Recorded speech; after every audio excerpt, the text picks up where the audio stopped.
Hello students, मैं विशाल गुप्ता आपका teacher. आज मैं आपको क्लास 12 सब्जेक्ट अकाउंटेंसी के chapter death of a partner from the book of T.S.. Grewal का प्रैक्टिकल प्रॉब्लम नंबर 23 कराने जा रहा हूँ। स्टूडेंट्स, मेरे पास जो बुक है क्लास 12 की, ये है टी.एस. ग्रेवाल की अकाउंटिंग फॉर पार्टनरशिप का वॉल्यूम नंबर 1, जिसका एडिशन है 2021। ठीक है जी। इसका 23rd क्वेश्चन मैं आपको दिखाता हूँ। ये रहा, हमें गुडविल और प्रॉफिट फाउंड करना है। X, Y and Z are partners in a firm sharing profits in the ratio 4:3:1. The firm closes its books on 31st March every year. तो चलिए मैं आपके क्वेश्चन करके देता हूँ आपको। ये सबसे पहले हमें क्वेश्चन नंबर 23, यहाँ पे तो मैंने लिख भी लिया है, ये लीजिए, एक बार दोबारा लिख देता हूँ। ठीक है। अब हमें पहले ये लिखना है कि उनके पार्टनर्स के नाम क्या हैं।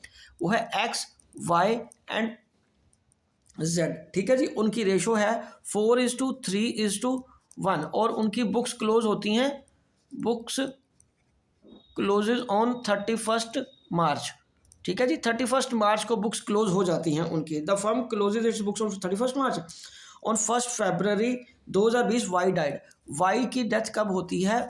On 1 Feb 2020। तो इसका मतलब टाइम पीरियड जो हुआ 1 अप्रैल से 1 फरवरी तक, तो मतलब जनवरी तक लेंगे ना, तो 10 मंथ्स आ जाएगा। कितना पीरियड आ जाएगा बच्चे? 10 मंथ्स आ जाएगा। ओके जी। उसके बाद है new ratio between x and Z. वो कितनी बच जाएगी? बोल रहा है वो करने को इक्वल। ठीक है जी। तो ये हमारे लिए ओल्ड हो गई, ये आज न्यू रेशो होगी। तो हमें सबसे पहले अब क्या फाइंड करना है? Gaining ratio. गेनिंग रेशो का क्या फॉर्मूला होता है? न्यू माइनस ओल्ड कर देना है हमें। तो एक्स का पहले करेंगे हाफ माइनस 4/8। ठीक है जी। तो ये आ जाएगा 8, ये 4 माइनस 4 दैट इज 0। तो इसका मतलब इसका तो गेन नील आ रहा है और सारा कुछ जेड को ही मिल जाएगा। अब जेड का कैलकुलेट करना भी है तो कर लीजिए, बाकी उसकी ज़रूरत नहीं रही अब, क्योंकि 3 पार्टनर थे, एक की डेथ होगी, एक का 0 हो रहा है, तो फिर तीसरा ही बचा ना, सारा शेयर उसी को ही मिलेगा, मतलब वही कंट्रीब्यूट करके देगा वाई को। तो ये 8, ये आ गया आपका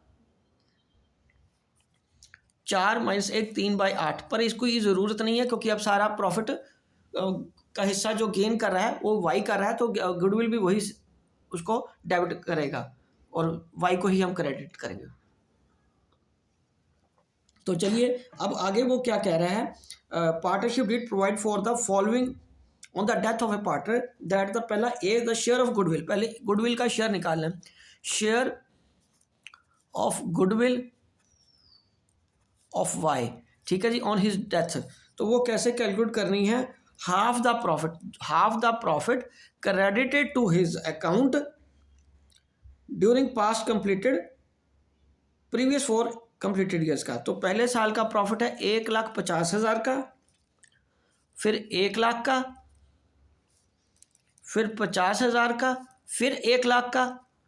इसकी एवरेज नहीं निकालनी, इसका टोटल करना। और उसका वाई का शेयर कितना है? वाई का शेयर है 3/8, इंटू 3/8 से मल्टीप्लाई कर देना है। तो ये हाफ आ गया।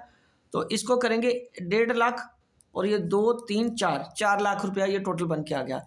4 लाख इंटू 3/8। ठीक है जी। 4 लाख 3/8, ये आ गया 5, और ये आ गया हाफ को 5 3 15, 1.5 लाख आ गया। तो गुडविल का हिस्सा कितना आ गया?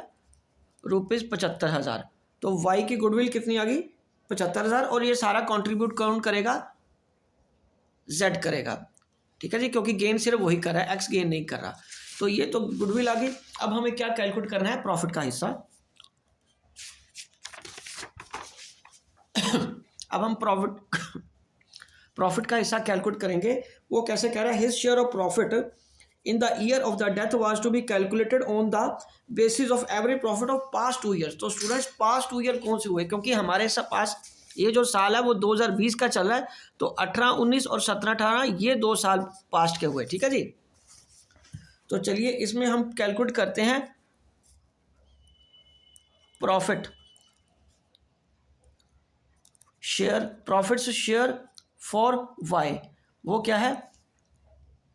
Average profit of last 2 years. ठीक है जी। तो इसमें हमें क्या करना है? लास्ट 2 ईयर का मैंने जैसे आपको बताया वो है 50,000 प्लस 1 लाख अपॉन 2। तो ये आ गया 75,000। ठीक है जी, ये क्या आ गया 75,000, ये तो हमारा आ गया एवरेज प्रॉफिट। तो अब वाई का शेयर कैसे निकाले गए, वाई शेयर आएगा इस 75,000 का 10/12 और उसकी रेशो कितनी है 3/8, इससे मल्टीप्लाई कर लो आप। ठीक है जी, ओके जी, तो इसके मल्टीप्लाई कर लेंगे 75,000 इंटू 10/12, ठीक है, इंटू 3/8, तो ये आ जाएगा आपका 23,437.50 रुपये। ये पूरा नहीं कट रहा, और इसको हम क्या बोलेंगे 23,438 रुपये। नेक्स्ट फिगर पे के लिए हम राउंड कर लेंगे इसको 23,438 रुपये। ठीक है जी, ओके। तो चलिए ये आ गया शेयर ऑफ प्रॉफिट। अब हमें क्या पास करने को बोला उसने, जर्नल एंट्रीज। तो जर्नल एंट्रीज भी कर देते हैं। अभी मैं आपको फॉर्मेट बना के देता हूँ।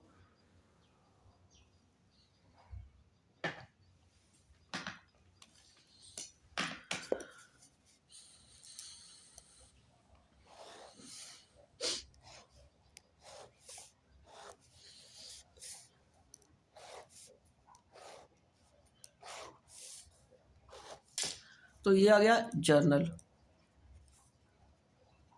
Date, particulars, ledger folio, debit, credit. ठीक है जी, तो पहले आएगी एंट्री 2020 की 1 फरवरी को करेंगे जेड्स capital account debited to Y's capital account. तो ये कितना आ गया 75,000 रुपया। ये कितना आ गया बेटे 75,000 रुपया। Being goodwill compensated by Z. ठीक है, जेड ही तो उसको कंपनसेट करके देगा ना, क्योंकि वही गेन कर रहा है उसके जाने पे। और दूसरी एंट्री आएगी P&L की ना, उसको प्रॉफिट देने की, और जबकि रेशो चेंज हो गई है तो यहाँ भी फिर वही आएगा। इसमें P&L सस्पेंस पे नहीं जाएगा, क्योंकि जब रेशो चेंज हो जाती है तो P&L सस्पेंस की जगह आप सिर्फ जेड ही गेन कर रहे हैं, तो जेड ही पैसे देगा टू वाइज कैपिटल अकाउंट। तो ये कितना आ जाएगा 23,438। कितना आ जाएगा 23,438। तो ये आ गया being share of profit compensated by Z only. ठीक है जी, बस ये 2 जर्नल एंट्रीज करनी थी। ओके जी, तो ये देखिए मैं एक बार आपको दोबारा ये सारा क्वेश्चन दिखा देता हूँ। ये हमारे पास ओल्ड रेशो गिवन थी, और उनकी किताबें कब क्लोज होनी है 31 मार्च को, और वाई की डेथ हुई है 1 फरवरी को, जो कि बनते हैं 10 मंथ्स बनते हैं, और न्यू रेशो है 1:1 की। उसमें गेन निकाला हमने, एक्स का तो 0 आ रहा है, नील गेन आ रहा है, और सारा गेन आप इसका मतलब वाई करेगा। तो गुडविल का शेयर कैसे निकालना है, हाफ ऑफ द 4 साल का प्रॉफिट उसके शेयर से मल्टीप्लाई कर दो। ठीक है जी, एवरेज नहीं कहा, 4 साल में वो जितना प्रॉफिट लेके गया, 4 साल में ये सबका प्रॉफिट और उसके हिस्से का प्रॉफिट ही लेके गया ना वो 1.5 लाख, उसका हाफ कर दो, वो गुडविल उसको देनी है 75,000।